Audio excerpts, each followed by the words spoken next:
আমি আসলে প্রেজেন্টে থাকার চেষ্টা করছি। ওইটা শ্রীলঙ্কাতে শেষ হয়ে গেছে, আমার ফোকাসটা ছিল এই সিরিজ নিয়ে। সো নেক্সট বল কী হবে ওই ওই জিনিসটাতেই ছিলাম আমি সবসময়।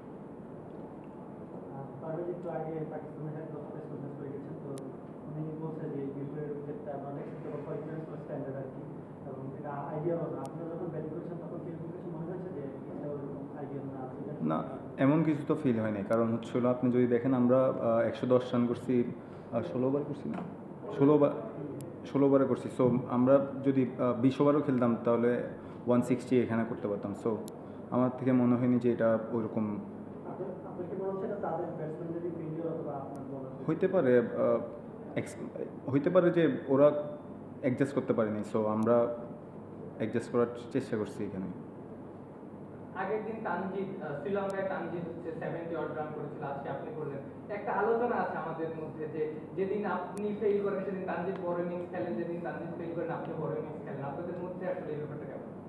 অবশ্যই এটা আপনারা যদি বলেন তাহলে ভালো, কারণ একজনকে না একজনকে খেলতেই হবে। আর টি-20টা স্পেশালি যে যেদিন সেট হয় ওকে এরকম একটা স্কোর করলে আমাদের জন্য ইজি ম্যাচ জিতা। এটাই মনে হয় প্ল্যান ছিল যে উইকেট পড়ে গিয়েছিল, কিন্তু আপনি আর হৃদয় যখন ব্যাটিং করছিলেন যে টার্গেট যাই হোক শেষ পর্যন্ত ব্যাটিং করার জি, পার্টনারশিপ করার চেষ্টা করছি আমরা।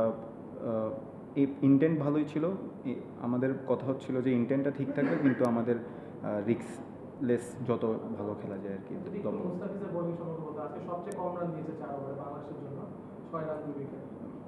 খুব ভালো বল করছে মুস্তাফিজ ভাই, খুব ভালো বল করছে। আদার্স বোলারও অনেক ভালো করছে, যার কারণে হচ্ছিল আমরা ওদেরকে কম রানে বুক করতে পারছি। আপনি তো ক্লাব বয় ওপেনার, পাওয়ার প্লেটা খুব দারুণভাবে কাজে লাগে, কিন্তু যখন ব্যাক টু ব্যাক ফেলিওর আসে তখন আসলে মেহবুবুদ্দিনের কি চিন্তা হয়? আপনি কি ন্যাচারাল খেলাটা খেলার চিন্তায় থাকে, নাকি কিছু রান করে আসলে জায়গাটা পাকা করা? টিম ম্যানেজমেন্ট থেকে এই ধরনের ওপেনারদের আসলে কীরকম মেসেজ এই ধরনের ওপেনার পেলে আসলে তারাও ন্যাচারাল খেলাটা খেলতে পারে?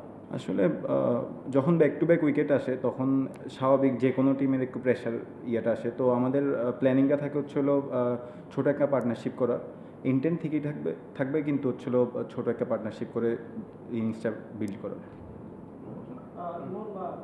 শ্রীলঙ্কার বিপক্ষে যে বোলিং অ্যাটাকটা আপনারা সামনেছেন যদি একটু ফাস্টে ব্যাটিং কোম্পানি একটা ম্যাচে খেলেন মাত্র, পাকিস্তানের বোলিংটাকে কি একটু কমজোরি মনে হয়েছে কিনা? স্কোরিং ভালো করেছেন বলেই বলছি কোশ্চেনটা। ভালো করলে আসলে সবার থেকে একটু ইজি মনে হয়। সো না, ওরাও ইন্টারন্যাশনাল খেলতেছে, সবাই এক্সপিরিয়েন্স, ওইখানে অনেক এক্সপিরিয়েন্স বলার আছে। সো ভালোই ছিল ওরাও। আপনি পাকিস্তানের বিপক্ষে লাহোরেও একটা 50 করেছিলেন খুব হাই স্কোরিং রেটে, বাংলাদেশেও আজকে সবাই যেখানে ফেল করছিল পাকিস্তানের তরফ থেকে আমাদের তরফ থেকেও আপনি বেশ স্বাচ্ছন্দ্যে খেলছিলেন। পাকিস্তান কি আপনার জন্য একটু ইজি অপরচুনিটি? এভাবে তো চিন্তা করি না আসলে। পাকিস্তানের ইনিংসের পর বাংলাদেশ যখন দুটোকে আর্লি পড়ে গেল, তারপর আপনি হৃদয় এবং চাকরিয়ালে তিনজনে খুব সাফল্য ব্যাটিং করে, আসলে উইকেটটা কি মনে হচ্ছে, মানে ব্যাটিং ফ্রেন্ডলি না বোলিং ফ্রেন্ডলি? বলারদের জন্য মিরপুর উইকেট একটু বেনিফিট থাকে, এটা নর্মাল জিনিস। বাট আমরা আসলে তখন যত চেষ্টা করছি হচ্ছিল অ্যাসেস করে এখানে যত আর্লি এখানে সেট হওয়া, ওইটা সবচেয়ে আগে প্ল্যানিং ছিল আমাদের।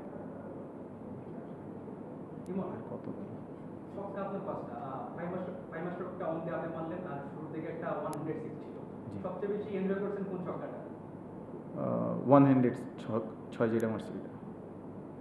এবং ছক্কা নিয়ে একটা প্রশ্ন বলেছিলাম যে আগের ম্যাচে তানজিদ 6টা ছক্কা মেরেছিল, আজকে আপনি 5টা মেরে দাও। যেমন দেখা যায় যখনই আপনারা ফর্টি ইনিংস খেলেন 4-5টা ছক্কা থাকে, তো আসলে আপনাদের কি সিক্স হিটিং অ্যাবিলিটি একটু বাড়তি অ্যাডভান্টেজ দিচ্ছে কিনা যে টি-20 সঙ্গে টি-20 মানানসই ব্যাটিংটা করেন? অবশ্যই টি-20 খেলতে হলে এখন এই অ্যাবিলিটিটা থাকতেই হবে। আর আল্লাহর রহমতে আমাদের টিমের সবারই এই অ্যাবিলিটিটা আছে। একদম লাস্ট যে ব্যাটসম্যানটা আছে ওরও এই অ্যাবিলিটিটা আছে যে 6 মারার। সো এটা আমাদেরকে অনেক উপকার ভালো দিচ্ছে, এবং এটা আরও যত বেশি অ্যাডাপ্ট করতে পারবো আমাদের জন্য ভালো হবে। Last two question. বাংলাদেশ তো অনেকদিন পর টি-20 দেশের মাটিতে যাত্রা টানা বাইরেই খেলেছে, এই উইকেটে আপনারা কি আপনার সিরিজের আগে ব্যাটিং নিয়ে আপনার কোনো অ্যাডজাস্টমেন্টের কথা চিন্তা করেছিলেন নাকি, বা কোনো প্ল্যানে এগিয়েছেন নাকি?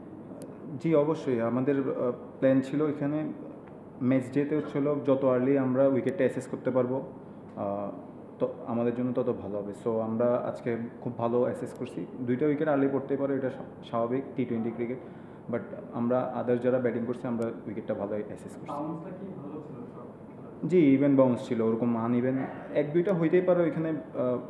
বলাররা যখন বল করতেছিল কিছু ভাঙা ছিল ওইখানে পরে, হয়তো বা এদিক ওইদিক করতে পারে 1-2টা বল, বাট ইভেন ছিল। লাস্ট 9 বছরে টি20তে পাকিস্তানকে হারানোর একটা রেকর্ড ছিল না, আজকে সেটা হলো। টিম মিটিংয়ে এটা নিয়ে কোনো আলোচনা হয়েছিল নাকি, পাকিস্তানকে 9 বছর ধরে টি20তে আমরা হারাই? না, এমন কোনো আলোচনা হয়নি। আমাদের লাস্ট একটা সিরিজ খুব ভালো খেলে আসছি শ্রীলঙ্কা থেকে। সো সবাই খুব কনফিডেন্ট, চেষ্টা করছি ওই কনফিডেন্সটা আসলে ক্যারি করার। সো ওইভাবে আমরা আসলে নামছি। থ্যাংক ইউ ভাই।